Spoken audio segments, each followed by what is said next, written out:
நமோ வாராகி வராக குருவே சரணம்.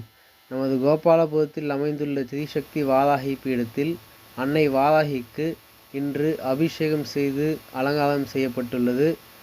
இன்றைய தரிசனமான காட்சியை தான் நீங்கள் பார்த்து கொண்டிருக்கிறீர்கள். 10/3/2026 கருவறையில் ஒரு நாள் என்னும் பணியில் கோவிலுக்கு வரும் சேவார்த்திகள் அன்னைக்கு அபிஷேகம் செய்து அலங்காரம் செய்து ஆர்த்தி காண்பித்து கொண்டிருக்கிறார். மதியம் 12 மணி வேளையில் அன்னைக்கு நெய்வேத்திய பிரசாதம் படைக்கப்பெற்று அதன்பின் வரும் பக்தர்களுக்கு நமது கோபாலபுரத்தில் அமைந்துள்ள திரிசக்தி வாராகி பீடத்தில் மேலே அனைவருக்கும் அன்னப்பிரசாதம் வழங்கப்பட உள்ளது. மதியம் 12 மணி முதல் 2 மணி வரை அதற்கும் மேலாக அன்னப்பிரசாதம் வழங்கப்பட உள்ளது.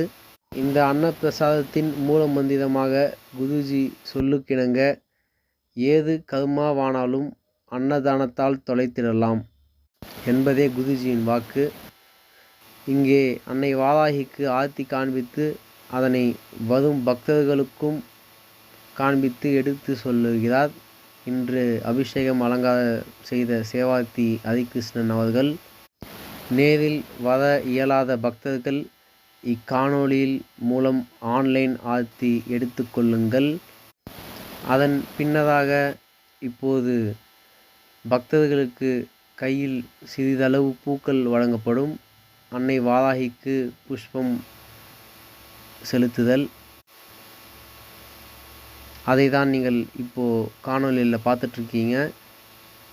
பக்தர்கள் எல்லாருக்கும் இன்று அபிஷேகம் அலங்காரம் செய்த சேவார்த்தி பூக்களை கொடுத்து அன்னை வாராகிக்கு பாதங்களில் சமர்ப்பியுங்கள் என்று சொல்கிறார்.